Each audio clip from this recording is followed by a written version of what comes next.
what she did in her free time, what she enjoyed doing. Sure. Stacee had a love for horses. She had a stable right down the block here. She shared her horses with her kids. She loved the outdoors. She was a vivacious, tough as nails person, someone that just never gave up. And her spirit is what's going to be missed dearly with her.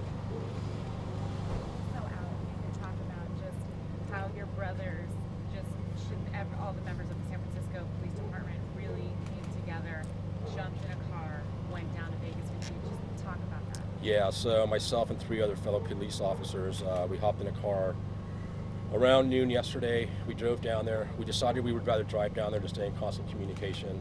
I think I gave about 10 to 15 different interviews along the way there just to disseminate the information, let everybody know what was going on.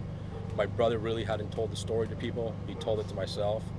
And I also want to give credit to the Las Vegas Metro Police Department who supported us down there. They took our brotherhood in and really supported us and helped us walk through the path of trying to find her.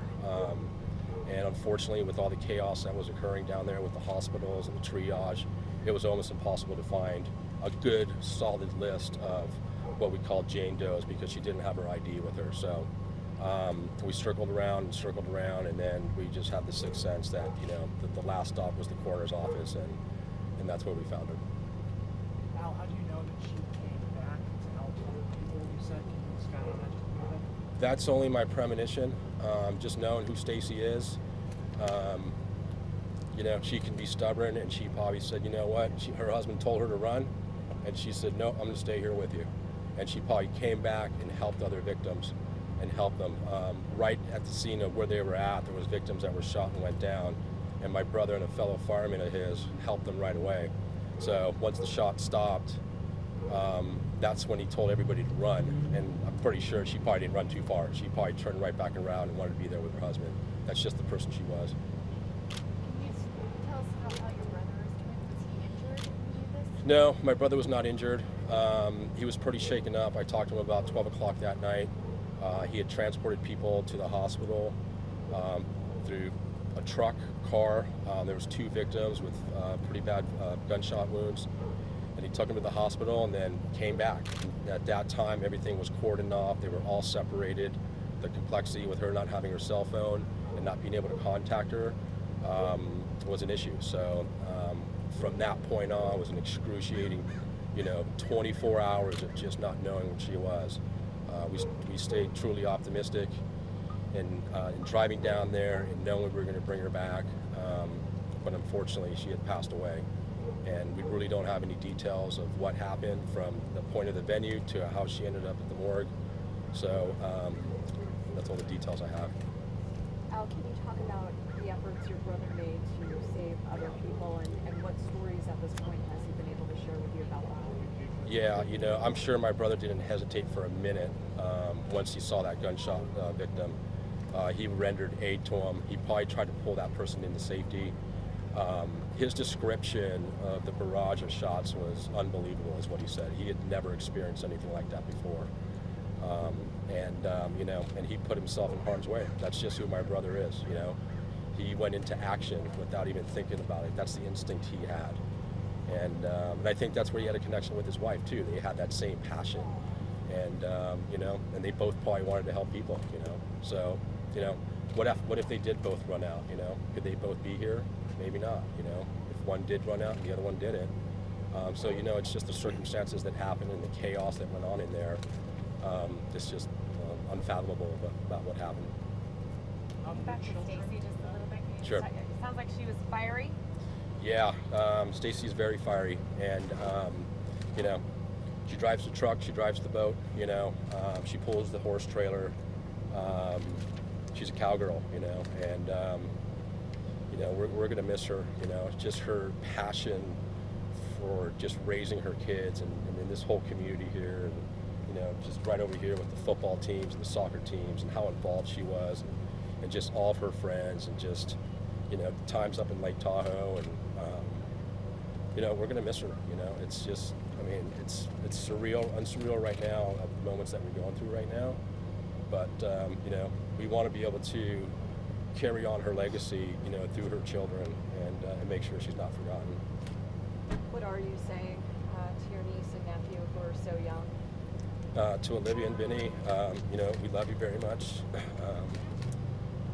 Your dad loves you very much. You've also got the support of the Police Officers Association, the San Francisco Police Department, the community around here. She has thousands of friends. I got Facebook posts from the cashier at the hardware store who had met her just a couple of times and said how great of a person she was and how wonderful she was every time that she came in. She was just a fun, amazing person.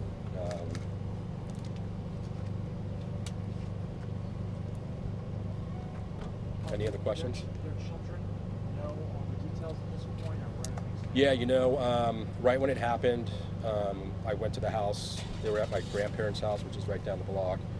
And I felt I owed them, that I had to tell them a snippet of what happened in Vegas. That there was a shooting, that dad was okay, but that mom was missing.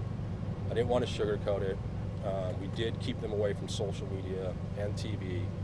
We didn't want them to see the numbers that were flashing up on the screen. So I think we kept them pretty calm. One of our dear friends, Stacee Etcheber, really looked after them and contained them, kept them busy, and they're tough, and I know they're going to miss their mom, and but we're all here to support them through all this tough times. With these mass shootings, it seems like they're happening every couple of months, about the next one. Obviously, you never thought this was going to hit so close to home. Right. And I don't know if you're angry right now or if that comes later, but we kind of talk about that a little bit. Yeah, we're angry. We're devastated. We're frustrated. This was a senseless act. You're going to a country concert for 3 days. You're out in a beautiful area. You're celebrating. It's one of the last sets of the shows, and somebody starts shooting out of a window, and you never saw it coming. This person had no history. What was the intent?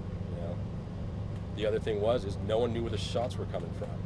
He had different angles from where he was shooting from, and just the barrage and the caliber of those bullets, from what my brother said, was it was unbelievable. And are you going to go? Is my brother going to go to an outdoor concert again?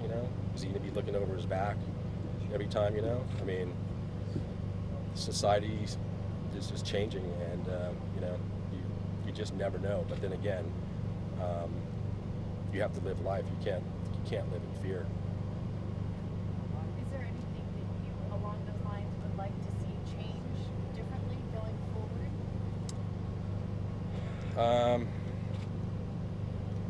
I don't know. I think you just have to live life to the fullest, and just not be afraid to do what you want to do.